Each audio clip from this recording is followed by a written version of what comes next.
मारेगाव तालुक्यात शेतात फवारणी करीत असलेल्या मजुराला पाणी नेऊन देण्याचे काम करीत असताना शेतमालकाचा फीट येऊन पाण्यात बुडून दुर्दैवी मृत्यू झाल्याची घटना शनिवारी दुपारी 1:30 वाजताच्या सुमारास घडली।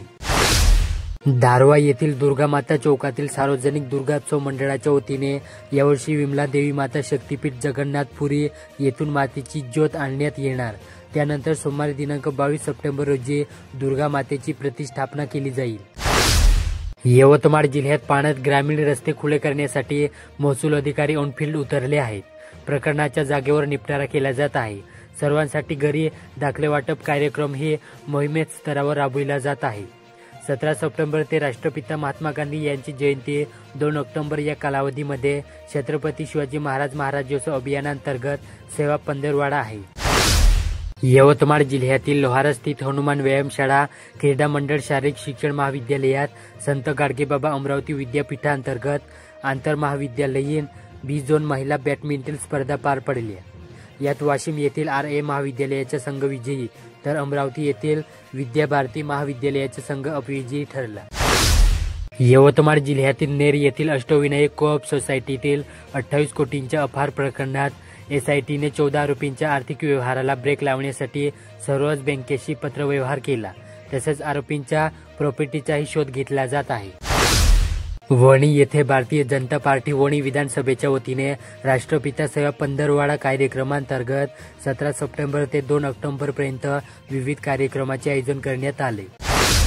वणी येथे Lions club, Wani Lions charitable trust, नारची नागपूर चॅप्टर, मनोपात सोसायटी नागपूर आणि असोसिएशन ऑफ सर्जन नागपूरचे संयुक्त विद्यमाने येथील लायन्स स्कूलमध्ये महिलांसाठी निःशुल्क कर्करोग तपासणी व निदान शिबिराचे आयोजन करण्यात आले होते।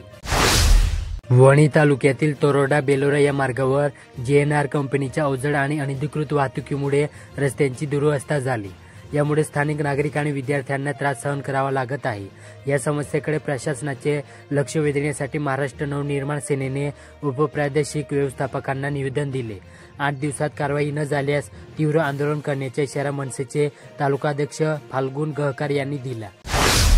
पांढरकवडा येथे आरोग्य व कुटुंब कल्याण मंत्रालयामार्फत 17 सप्टेंबर ते 2 ऑक्टोबर या कालावधीमध्ये राबवण्यात येणारे स्वस्थ नारी सशक्त परिवार या अभियानाचा शुभारंभ येथील उपजिल्हा रुग्णालयात तहसीलदार राजेंद्र इगडे यांच्या हस्ते मान्यवरांच्या उपस्थितीत पार पडला। उमरखेड तालुक्यातील डाणकी येथील बुलढाणा अर्बन बँकच्या शाखेतून कर्मचाऱ्याने तारण कर्जातील सोने गहाळ केल्याची घटना घडली होती। बिटरगाव पोलिसांनी या प्रकरणी आरोपीला अटक करून 55 लाखाचे सोने जप्त केले होते। न्यायालयाच्या आदेशानुसार मुद्देमाल पोलिसांनी शनिवारी बँकेकडे सुपूर्द केला। शिंदोला येथे पिंपरीकायर येथील एका शेतात वाघाच्या पावलाचे ठसे बुधवारी दुपारी आढळून आले। यामुळे शेतकऱ्यात भीती निर्माण झाली। पुसद तालुक्यात धनादेश अनादर प्रकरणी आरोपीस नुकसान भरपाईसह 3 महिने शिक्षा येथील प्रथम श्रेणी न्याय दंडाधिकारी अमिता यादव यांनी शुक्रवारी ठोठावली। पुसद तालुका विधी सेवा समितीच्या पुढाकाराने राष्ट्रीय लोक अदालतीमध्ये एकूण 2069 प्रकरणांपैकी 347 प्रकरणाचा निपटारा झाला असून पक्षकारांमध्ये समझोता होऊन तब्बल 3,37,42,100 रुपयाचा तोडगा निघाला।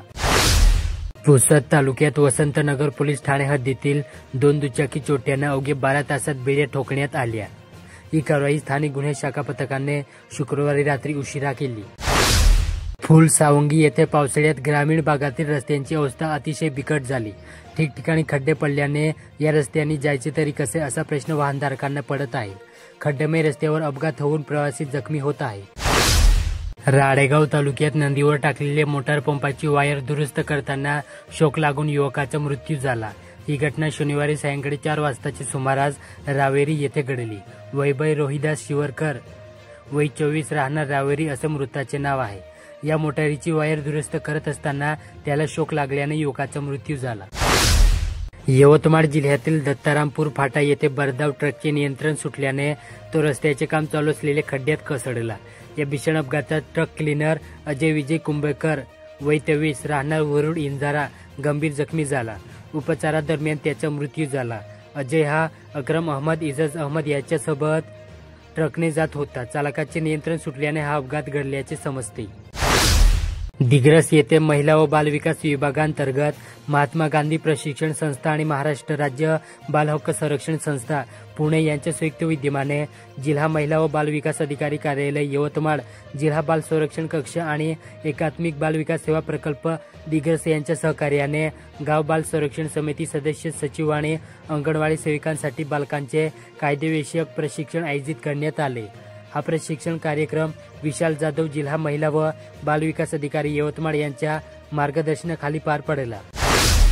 मारेगावच्या मांगरूळ येथे 100 रुपयाच्या मंजुरीच्या पैशावरून झालेल्या वादात एका मजुराला काठीने मारहाण करण्यात आली। अविनाश शंकर तुराणकर या मजुराने गजानन गोडे यांच्या घरी गवंडी काम केले होते। मंजुरीचे 400 रुपये ठरले होते, मात्र गजानन गोडे यांनी 300 रुपये देऊन 100 रुपये बाकी ठेवले। यावरून झालेल्या वादात अविनाश तुराणकर याला काठीने मारहाण करण्यात आली। परस्पर विरोधी तक्रारीवरून पोलिसांनी दोघांवरही गुन्हे दाखल केले। वणीतील देशमुखवाडी परिसरात मध्यरात्री गस्त घालताना पोलिसांनी एका संशयित तरुणाला पकडले। अंधारात लपवून बसलेल्या या तरुणाने पोलिसांना पाहताच पळ काढण्याचा प्रयत्न केला, मात्र पोलिसांनी त्याचा पाठलाग करून त्याला ताब्यात घेतले। चोरीच्या दिवसाने तो तिथे लपला असावा असा पोलिसांना संशय आहे। ही घटना मंगळवारी रात्री घडली। यवतमाळ तालुक्यातील वरुड इजारा गाव मूलभूत सुविधांपासून वंचित आहे। स्मशानभूमीकडे जाणारा रस्ता मंजूर होऊनही प्रत्यक्षात काम झाले नाही। 2 दिवसापूर्वी अजय कुंभेकर या तरुणाच्या अपघाती मृत्यूनंतर त्याच्या पार्थिवावर अंत्यसंस्कारासाठी स्मशानभूमीत जाण्याचा रस्ता नव्हता। ग्रामस्थांना चिखलातून पार्थिव घेऊन स्मशानभूमीत जावे लागले। शासनाने याकडे त्वरित लक्ष देऊन रस्ता उपलब्ध करून देण्याची मागणी होत आहे। यवतमाळ जिल्ह्यात अतिवृष्टी आणि सततच्या पावसामुळे नदी नाल्यांना पूर येऊन शेतीचे प्रचंड नुकसान झाले। विशेषतः कापूस, सोयाबीन, तूर आणि भाजीपाला यासारखी खरीपातील पिके पूर्णपणे पाण्याखाली गेली असून कापसाचे बंडही अंकुरले। प्रशासकीय आकडेवारीनुसार जिल्ह्यात तब्बल 2 लाख हेक्टरवरील पिके बाधित झाली। निसर्गाच्या या प्रकोपामुळे शेतकऱ्यांच्या डोळ्यात अश्रू तरळले असून हातातोंडाशी आलेले पीक वाया गेल्याने शेतकरी चिंतेत आहेत। दिग्रस तालुक्यातील रुई मोठी येथील शेती शिवारात जिवंत वीज तारेला स्पर्श झाल्याने 24 वर्षीय निलेश दिगंबर नांदे या तरुणाचा दुर्दैवी मृत्यू झाला। गुरांना चारा आणण्यासाठी शेतात गेलेल्या निलेशच्या विजेच्या धक्क्याने जागीच जीव गेला।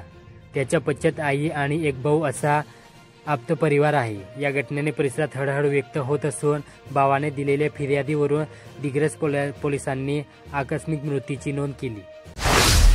उमरखेड शहरात मोकाट श्वानांचा उपद्रव वाढला असून पिसाळलेल्या श्वानांनी शहरातील विविध भागात 5 जणांवर हल्ला करून त्यांना चावा घेतला। यात दुरुपताई जडके, सुनील बालाजी शिंदे, प्रतीक प्रवीण गोदेकर, दीपक राजू लोपटे आणि अनिकेत बाबूराव शिंदे यांचा समावेश आहे। सर्व जखमींना उमरखेड शासकीय रुग्णालयात दाखल करण्यात आले। 12 सप्टेंबरला श्री क्षेत्र मोहगाव जिल्पी येथून जगद्गुरू रामानंदाचार्य नरेंद्राचार्यजी स्थापित रामनंद संप्रदाय पूर्व विदर्भ उपपीठाहून निघालेली वसुंधरा पायी दिंडी नागपूर, वर्धा, देवळी, कळंब, यवतमाळ, जवळा या मार्गाने आर्णीत पोहोचली। आर्णीत भाविकांनी दिंडीचे स्वागत केले। उड्डाणपुलाजवळील मोकळ्या मैदानावर प्रिया तोडसाम यांच्या हस्ते वृक्षारोपण करण्यात आले।